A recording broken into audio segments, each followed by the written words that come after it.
unethical, unacceptable, and unprofessional. Di ba? Bakit? Kasi yung ginawa ni Eco, sabi nila, yung number one reason daw, most probably, si Janine Gutierrez. Yan, number one yan. Okay? Possible daw na brainwash, possible daw na pinaiwas, possible daw na sinabi ni, or si Eco yung nag-umiwas dahil baka magselos si Janine Gutierrez. Pero ang akin lang, Jericho Rosales is a mature guy. May edad na siya eh. Di ba? Sabi nga nung iba, lolo eh. Mature na siya, so alam niya na dapat yung mga tama at hindi tama gawin. Okay? Yung mga dapat at hindi dapat gawin.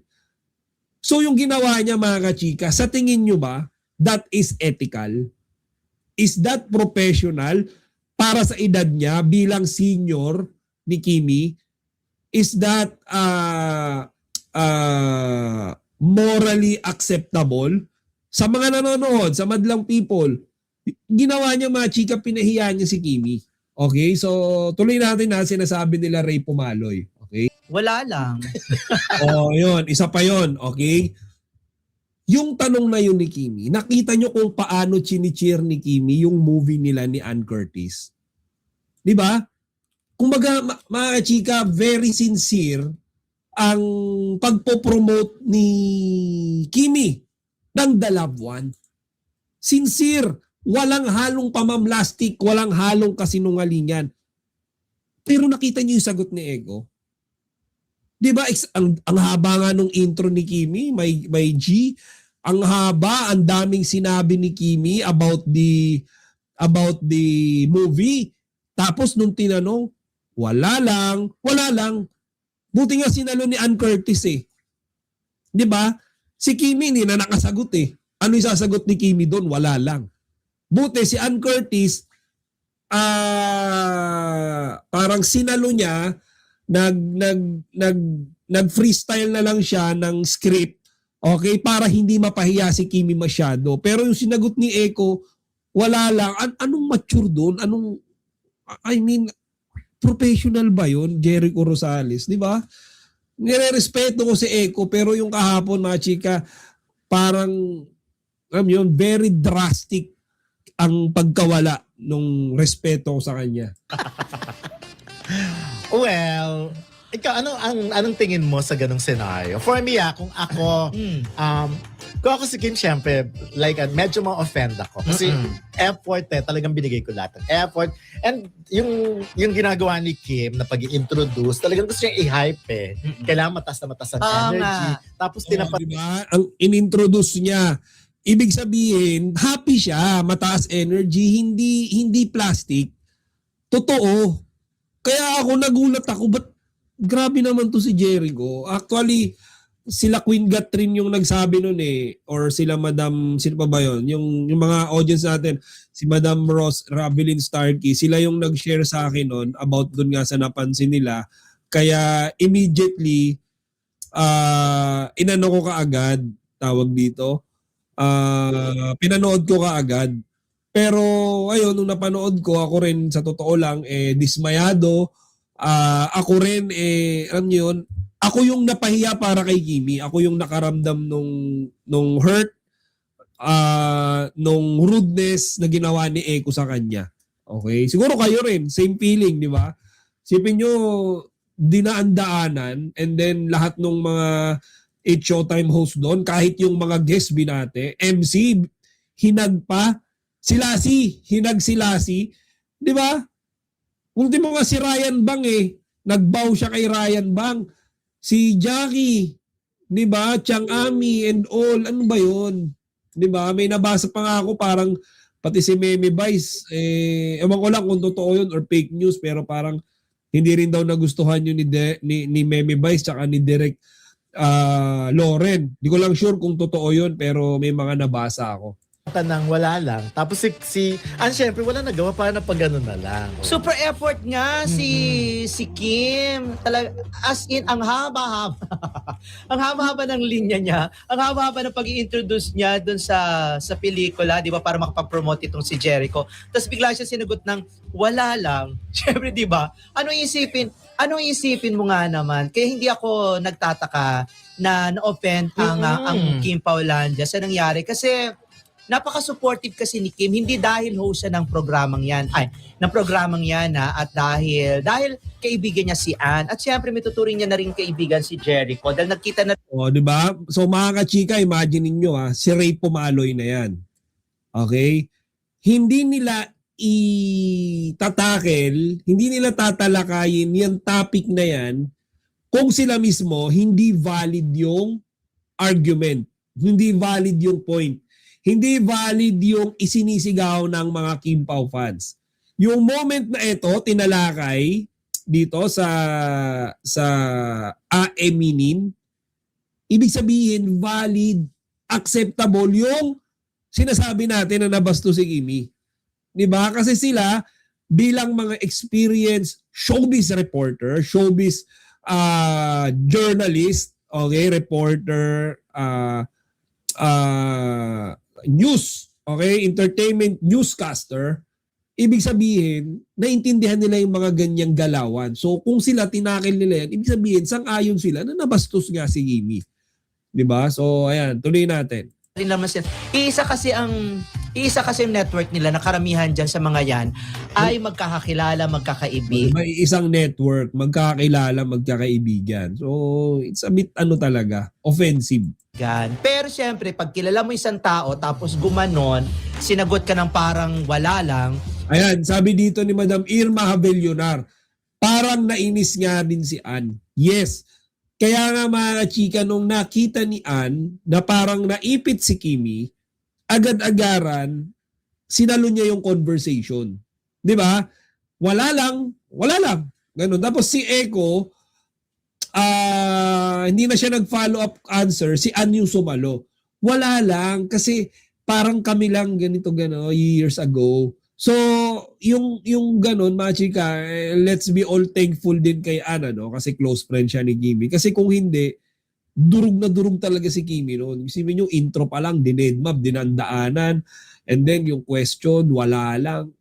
Diba? Kung alam, bakit si Echo pa yung pinag-guest doon Diba dapat si Ann na lang yung nag-promote Maintindihan mo siguro naintindihan ni Kim. Pero kung, oo nga, kasi kung ako yun, parang haba-haba ng sinabi ko, tapos wala lang. So yun mga kachika, so dito nga, nakita natin na talagang valid yung point, valid yung sinabi natin na talagang hindi okay yung ginawa ni Echo kay Kimi. Hindi ko alam kung nag-sorry siya, 'di ba, off-cam, or nung nalaman niya to na yung mga Kim Pao fans binabash na siya, naiinis sa kanya. Hindi ko alam kung nag-sorry siya or what. Hindi na natin alam kung si Paolo ba na-offend sa ginawa ni Echo sa girlfriend niya, sa kanyang rumored Josawa, di ba? Hindi natin alam. Mukhang usap-usap na naman ito sa social media, pero mahalagang tandaan na hindi lahat ng kumakalat na kwento ay kompleto o verified. Kapag sinasabing kinaiinisan na ng isang fandom ang isang artista tulad ni Jericho Rosales, kadalasan galing ito sa reactions ng ilang fans online. Hindi ibig sabihin na buong fandom na agad ang may parehong damdamin. Narito ang mas balansing pagtingin. Sa fandom culture, mabilis talagang uminit ang reaksyon kapag may isyung konektado sa iniidolong love team o artista. Pwedeng may hindi nagustuhan ng ilang fans, pahayag, esena o balitang lumabas, kaya nagkaroon ng negative comments. Pero si Jericho Rosales ay matagal ng respetadong aktor sa industriya. Isang issue o misunderstanding lang ay hindi agad dapat mag-define ng buong pagkatao o karir niya. Mas mabuting hintayon ng kompletong detalye o official na pahayag bago humusga. Sa ganitong mga sitwasyon, mas healthy para sa fans at publiko ang umiwas sa hate trains, mag-fact check muna, ihiwalay ang opinyon sa katotohanan. Sa balitang ito, masasabi kong karaniwan na lang sa showbiz ang ganitong sitwasyon, lalo na kapag may mga aktor na matagal na at may malalaking fandoms. Ang reaksyon ng mga Kim Pao fans ay kilala sa kanilang matinding suporta kay Kim Chi at sa Kim Pao love team dynamics. Kaya kapag may artista tulad ni Jericho Rosales na nagkaroon ng interaction o statement na tila hindi paborable kay Kim, agad itong nagiging usap-usapan at nagdudulot ng emotional na reaksyon sa social media. Sa kabilang banda, dapat rin nating tandaan na si Jericho Rosales ay isang respetadong aktor at propesyonal sa industriya. Ang mga negative reactions mula sa ilang fans ay hindi dapat maging batayan ng kabuoang karakter o intensyon niya.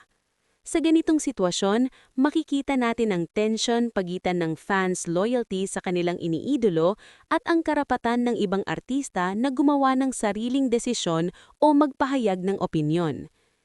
Ang ganitong balita ay nagpapakita rin ng dynamics ng modern fandom culture. Mabilis ang viral reactions, instant ang judgment, at kadalasan ay hindi kompleto ang konteksto ng isang sitwasyon. Sa social media, napakadaling ma-misinterpret ang mga kilos o salita ng isang artista. Madalas, ang mga emotional na reaksyon ng fans ay nagiging mas malaking storya kaysa sa mismong pangyayari. Sa huli, ang pinakamahalagang aral mula sa balitang ito ay ang kahalagahan ng balanse at perspective. Bilang fans o manonood, mahalagang manatiling loyal at supportive, ngunit dapat din ay may respeto sa ibang artista at sa kanilang professional boundaries. Para kay Jericho, ito ay maaaring maging hamon sa pamamahala ng public image, pero para sa mga fans, ito ay paalala kung gaano kalakas ang kanilang emotional investment at kung paano ito nakakaapekto sa perception ng showbiz events. Bukod sa mga nasabi na, pwede pa nating idagdag sa balitang ito ang ilang mahahalagang perspektibo. Context ng pangyayari, mahalagang malaman kung ano talaga ang ginawa o sinabi ni Jericho Rosales na ikinainis ng ilang Kim Pao fans. Minsan, isang simpleng aksyon o comment lang sa social media ang nagiging viral at nagiging sanhi ng misunderstandings. Kung may malinaw na pahayag o konteksto, mas maiibindihan ng publiko ang sitwasyon. Perspective ng fans, makikita rito kung gaano kalakas ang loyalty at protective instincts ng Kim Pao fandom. Sa kultura ng showbiz, ang fan identity ay kadalasang bahagi ng personal identity, kaya mabilis silang nagre-react sa mga perceived threats sa kanilang iniidolo na si Kim Chi. Kaya mabilis silang naiirita sa anumang aksyon o pahayag na tila laban o hindi patas kay Kim. Ngunit mahalaga ring tandaan na hindi dapat agad husgahan ng isang artista base lamang sa mga reaksyon ng fans. Si Jericho Rosales ay isang respetadong aktor at propesyonal sa industriya, at maaaring may ibang konteksto ang nangyari na hindi pa lumalabas sa publiko. Sa kabuuan, ito ay isang halimbawa kung paano ang fandom culture ay malakas ang impluwensya sa public perception. Maaaring nakaka-stress sa artista, pero nagbibigay din ito ng insight kung gaano kalakas ang emotional investment ng fans. Sa isang banda, hindi maikakailan na sa showbiz, lalo na sa Pilipinas, napakalakas ng impluwensya ng fandoms. Ang mga Kim Pao fans ay kilala sa kanilang matinding suporta kay Kim Chi at sa Kim Pao love team dynamics. Kaya kapag may artista tulad ni Jericho Rosales na nagkaroon ng interaction o statement na tila hindi paborable kay Kim, agad itong nagiging usap-usapan at nagdudulot ng emotional na reaksyon sa social media. Sa kabilang banda, dapat rin nating tandaan na si Jericho Rosales ay isang respetadong aktor at propesyonal sa industriya. Ang mga negative reactions mula sa ilang fans ay hindi dapat maging batayan ng kabuoang karakter o intensyon niya. Sa ganitong sitwasyon, makikita natin ang tension pagitan ng fans' loyalty sa kanilang iniidolo at ang karapatan ng ibang artista na gumawa ng sariling desisyon o magpahayag ng opinyon. Ang ganitong balita ay nagpapakita rin ng dynamics ng modern fandom culture. Mabilis ang viral reactions, instant ang judgment, at kadalasan ay hindi kompleto ang konteksto ng isang sitwasyon. Sa social media, napakadaling ma-misinterpret ang mga kilos o salita ng isang artista. Madalas, ang mga emotional na reaksyon ng fans ay nagiging mas malaking storya kaysa sa mismong pangyayari. Sa huli, ang pinakamahalagang aral mula sa balitang ito ay ang kahalagahan ng balanse at perspective. Bilang fans o manonood, mahalagang manatiling loyal at supportive, ngunit dapat din ay may respeto sa ibang artista at sa kanilang professional boundaries. Para kay Jericho, ito ay maaaring maging hamon sa pamamahala ng public image, pero para sa mga fans, ito ay paalala kung gaano kalakas ang kanilang emotional investment at kung paano ito nakakaapekto sa perception ng showbiz events. Bukod sa mga nasabi na, pwede pa nating idagdag sa balitang ito ang ilang mahahalagang perspektibo. Context ng pangyayari, mahalagang malaman kung ano talaga ang ginawa o sinabi ni Jericho Rosales na ikinainis ng ilang Kim Pao fans. Minsan, isang simpleng aksyon o comment lang sa social media ang nagiging viral at nagiging sanhi ng misunderstandings. Kung may malinaw na pahayag o konteksto, mas maiintindihan ng publiko ang sitwasyon. Perspective ng fans, makikita rito kung gaano kalakas ang loyalty at protective instincts ng Kim Pao fandom. Sa kultura ng showbiz, ang fan identity ay kadalasang bahagi ng personal identity, kaya mabilis silang nagre-react sa mga perceived threats sa kanilang iniidolo na si Kim Chi. Kaya mabilis silang naiirita sa anumang aksyon o pahayag na tila laban o hindi patas kay Kim. Ngunit mahalaga ring tandaan na hindi dapat agad husgahan ng isang artista base lamang sa mga reaksyon ng fans. Si Jericho Rosales ay isang respetadong aktor at profesional sa industriya, at maaaring may ibang konteksto ang nangyari na hindi pa lumalabas sa publiko. Sa kabuuan, ito ay isang halimbawa kung paano ang fandom culture ay malakas ang impluensya sa public perception. Maaaring nakaka-stress sa artista, pero nagbibigay din ito ng insight kung gaano kalakas ang emotional investment ng fans. Bukod sa mga nasabi na, pwede pa nating idagdag sa balitang ito ang ilang mahahalagang perspektibo. Context ng pangyayari, mahalagang malaman kung ano kalaga ang ginawa o sinabi ni Jericho Rosales na ikinainis ng ilang Kim Pao fans. Minsan, isang simpleng aksyon o comment lang sa social media ang nagiging viral at nagiging sanhi ng misunderstandings. Kung may malinaw na pahayag o konteksto, mas maiintindihan ng publiko ang sitwasyon. Perspective ng fans, makikita rito kung gaano kalakas ang loyalty at protective instincts ng Kim Pao fandom. Sa kultura ng showbiz, ang fan identity ay kadalasang bahagi ng personal identity, kaya mabilis silang nagre-react sa mga perceived threats sa kanilang iniidolo na si Kim Chi. Kaya mabilis silang naiirita sa anumang aksyon o pahayag na tila laban o hindi patas kay Kim. Ngunit mahalaga ring tandaan na hindi dapat agad husgahan ng isang artista base lamang sa mga reaksyon ng fans. Si Jericho Rosales ay isang respetadong aktor at profesional sa industriya, at maaaring may ibang konteksto ang nangyari na hindi pa lumalabas sa publiko. Sa kabuuan, ito ay isang halimbawa kung paano ang fandom culture ay malakas ang impluensya sa public perception. Maaaring nakaka-stress sa artista, pero nagbibigay din ito ng insight kung gaano kalakas ang emotional investment ng fans. Bukod sa mga nasabi na, pwede pa nating idagdag sa balitang ito ang ilang mahahalagang perspektibo. Context ng pangyayari, mahalagang malaman kung ano talaga ang ginawa o sinabi ni Jericho Rosales na ikinainis ng ilang Kim Pao fans. Minsan, isang simpleng aksyon o comment lang sa social media ang nagiging viral at nagiging sanhi ng misunderstandings. Kung may malinaw na pahayag o konteksto, mas maiintindihan ng publiko ang sitwasyon. Perspective ng fans, makikita rito kung gaano kalakas ang loyalty at protective instincts ng Kim Pao